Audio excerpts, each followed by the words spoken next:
The key to a good box or cabinet build is squareness. Squaring sticks, or bar gauges, take all of the guessing work out of casework because they are, in fact, gauges, allowing you to perfectly measure on the diagonal for square.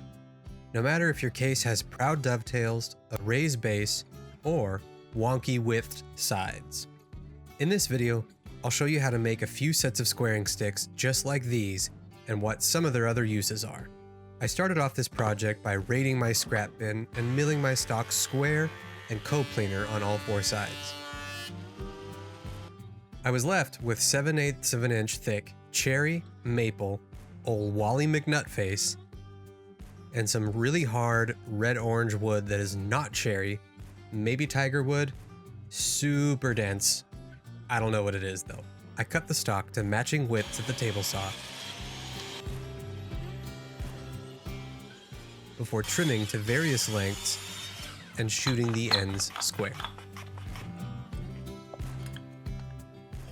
Tip: a marking gauge also makes an excellent depth setup for your table saw. I wanted the tips of my squaring sticks to be of contrasting wood, just for looks.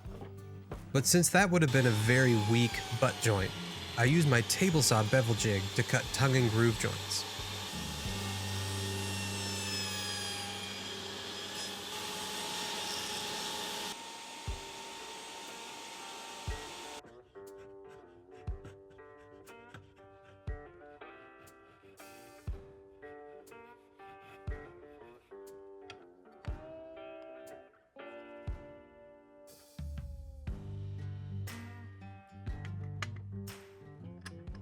After glue up, I cleaned up the edges and faces of the stock with hand tools, making sure everything was square. The whole operation revolves around the two halves sliding along a tongue and groove joint. I started by cutting the groove on one edge of the stock. I'll explain the blue tape shortly. Since I don't have a router table, I knew I was going to use my handheld router with a guide bushing later to cut a slot for the hardware to slide along. This meant I needed to cut my dado width to match the guide bushing. Working from the inside out at the table saw means that the slightest movement of the fence is doubled. The painter's tape allowed me to peel back a layer at a time, run the stock through the saw, and check the fit, making, in essence, micro adjustments. Chances are if I just bumped over the table saw fence, I would go way past my width and ruin my stock. With the bushing sliding nicely in the groove, I sliced off a small piece from the end to use as a reference for the tongue width. A sacrificial fence allows me to bury the blade partially in the fence and work from the outside of my stock in.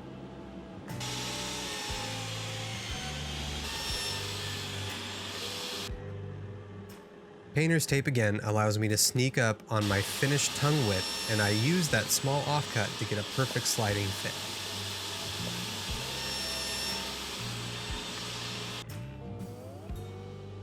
I wanted to cut the hardware groove while everything was still in one larger piece, making the process safer. But the guide bushing for my router went a little deeper into the wood than I wanted. So I quickly improvised an additional base plate for my router from hardboard.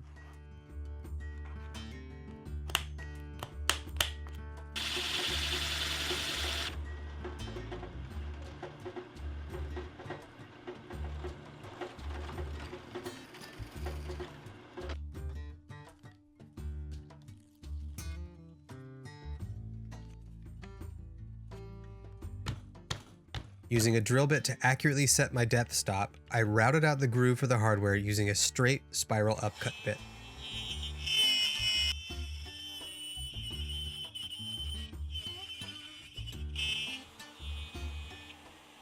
With the hardware groove cut, I could separate the two halves and some skin from my finger. Turns out marking gauges are also sharp enough to cut the hell out of you and your wood. The more you know.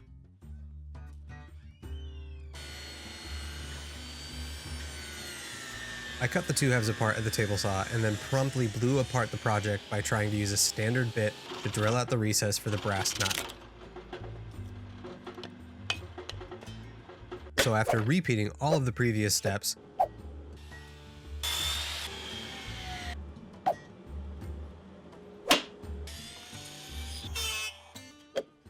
I started by drilling the recess for the head of a brass bolt on the back side with a Forstner bit, then finished off the rest of the hole with a standard brad point.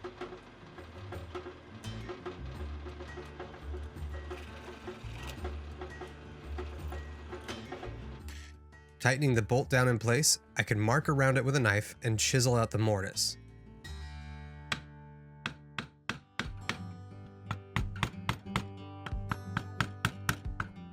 The fit was tight enough, I opted not to glue the bolt in. With the main assembly done, I could move on to adding the points to either end.